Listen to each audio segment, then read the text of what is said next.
빨리 올해 연대기 한국사, 조선을 망친 붕당 정치에 대해 알아보겠습니다.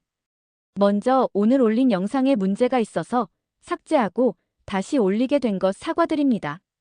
1572년 선조 5년에 김효원이 이조 전랑으로 추천되는데 이조참의 심의겸이 강력히 반대합니다. 하지만 2년 뒤 1574년에 김효원은 결국 이조 정랑에 임명됩니다. 다음 해인 1575년에 이번에는 심의겸의 동생 충겸이 이조 정랑으로 추천되지만 김효원이 반대하여 심충겸은 이조 정랑이 되지 못합니다. 이것이 동인과 서인이 반목하게 된, 즉 붕당 정치의 발단이 된 사건입니다. 이조 전랑이 무슨 말일까요? 이조 전랑은 이조의 정오품 정랑과 정육품 좌랑을 함께 이르는 말입니다. 별로 높은 관직도 아닌데 왜 그것 때문에 목숨 걸고 싸우나요? 그건 이조 정랑이 감찰기관인 3사의 관리 추천권을 가진, 알고 보면 매우 막강한 직위였기 때문입니다. 그리고 동인과 서인으로 불리는 것은 단순히 김효원은 대궐의 동쪽에, 심의겸은 서쪽에 살았기 때문입니다. 아무튼 동인인 김효원이 서인 심충겸의 이조 정랑 임명을 저지했으니 당연히 권력은 동인이 쥐게 됩니다. 하지만 1589년 동인의 정여립이 반역을 꾀했다는 고발이 들어옵니다. 이른바 정여립의 모반혹은 기축옥사입니다. 정여립은 자결했고 영모는 사실로 굳어졌습니다. 수많은 동인이 처형되고 권력의 추가 서인에게로 넘어갑니다. 권력을 잡은 서인의 정철이 선조에게 청합니다. 종사의 안정을 위하여 광해군을 세자로 임명하시라고. 이른바 건저의 사건입니다. 건저란 왕세자를 정하는 것을 의미합니다. 선조가 아들인 광해군을 시기하고 싫어했다는 것은 오늘날 기정사실로 받아들여지고 있습니다. 선조는 광해를 두둔하는 서인을 탄압하고 동인을 중용합니다. 권력을 다시 잡은 동인이 남인과 북인으로 갈립니다. 정철을 비롯한 서인에게 비교적 관대한 처분을 원한 온건파는 남인이었고 북인은 강경파였습니다. 결과적으로 온건파인 남인이 권력을 쥐게 됩니다. 하지만 오래 가진 못했죠. 임진왜란이 끝났습니다.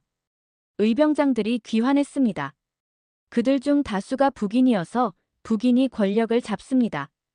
이번에는 북인이 다시 광해군을 지지하는 대북과 영창대군을 지지하는 소북으로 나뉩니다. 광해군은 외란 중에 세자로 책봉됐지만 여전히 입지가 불안했습니다. 우여곡절 끝에 광해가 왕이 되고 당연히 권력은 다시 대북으로 이동합니다.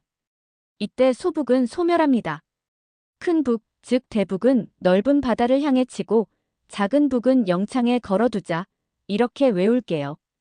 광해군은 대동법을 실시하였고 허균을 시켜 동의보감을 편찬하였으며 명나라와 후금 사이에서 자주적인 외교를 펼친 나름 괜찮은 임금이었습니다. 하지만 배다른 동생 영창대군을 귀양 보내 죽이고 그 어머니인 임목대비를 폐위시키는 폐모살제의 폐륜을 이유로 쫓겨납니다. 바로 인조반정입니다. 인조반정은 서인과 남인의 일부 남은 세력이 연합하여 벌인 일이었습니다. 반정의 주도권을 쥔 서인이 전국의 주도권 역시 쥐게 되지만 이후 두 파는 견제는 하지만 큰 마찰 없이 공존하게 됩니다. 저기 서 있는 인조인가는 남인가? 이렇게 외울게요. 인조의 뒤를 이은 효종이 즉위 10년 만에 서거하면서 수십 년에 걸친 평화가 깨어지게 됩니다.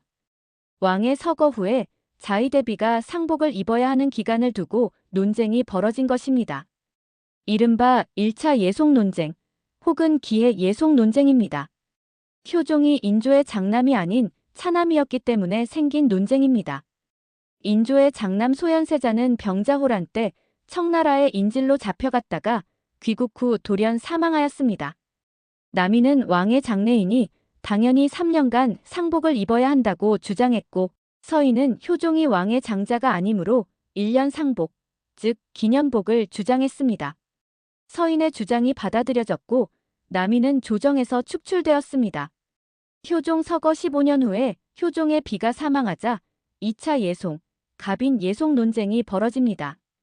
대비의 상은 1년 상복이 관례였지만 서인은 이때도 효종이 차남임을 들어 9개월만 상복을 입어야 한다고 주장했고 남인은 1년 착용을 주장했습니다. 같은 사례였지만 왕의 결정은 달랐습니다. 이번에는 1년 상복으로 결정됩니다. 남인이 승리합니다. 암기는 현명한 임금님, 이번 일을 기해서 절차를 확실히 하고 누가 갑인 남자인지 알려주십시오. 현명한 임금은 현종, 기에서는 기의 예송과 서인 승리, 갑인 남은 갑인 예송과 남인 승리. 그리고 숙종이 즉위합니다. 어느 날 남인인 영의정 허적이 집에서 잔치를 벌입니다. 그의 아버지가 시호를 받는 날이었습니다. 하필이면 그날 비가 많이 왔습니다. 숙종이 신하를 걱정하여 기름 먹인 천막, 즉 유악을 허적의 집에 가져다 주라 했는데 이미 가져갔다는 보고를 받습니다. 허락도 없이 왕의 물건을 가져갔다는 사실에 숙종은 노발대발하였습니다. 그러자 기다렸다는 듯 허적의 서자가 역모를 꾀했다는 고발이 뒤따릅니다. 그의 아들은 처형됐고 허적은 귀양을 갑니다. 남인의 시대가 막을 내리고 서인의 시대가 왔습니다. 하루아침에 국면이 전환되었습니다. 이것이 바로 1차 경신왕국입니다.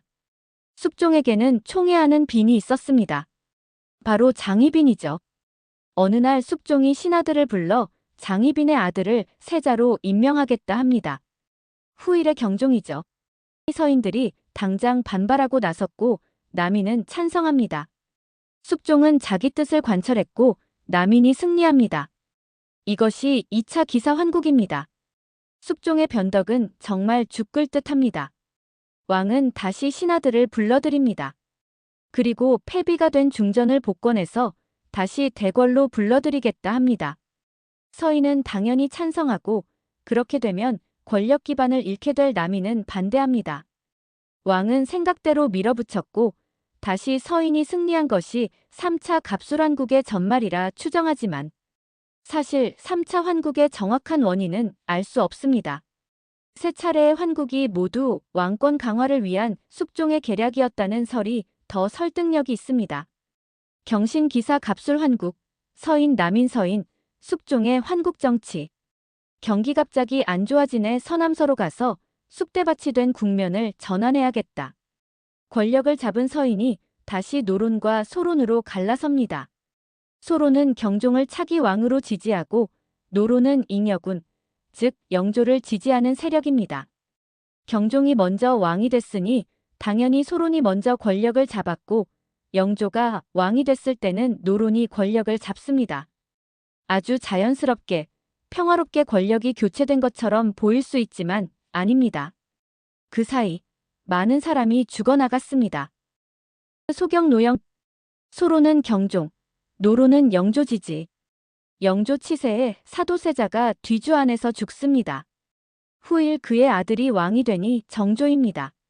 정조가 즉위하자 노론은 다시 갈라집니다. 시류를 알고 사도세자의 복권에 찬성하는 시파와 복권을 반대해서 궁벽한 처지에 빠지는 벽파로 분파합니다. 정조가 사도세자의 아들이니 당연히 시파가 승리합니다. 정조가 죽자 어린 순조가 즉위합니다. 대왕대비가 대리청정을 하게 됩니다. 대왕대비는 벽파입니다. 그런데 어이없게도 순조는 시파의 수장인 김조순의 딸과 혼인합니다. 붕당보다 더한 비극이 시작된 것일 수 있습니다.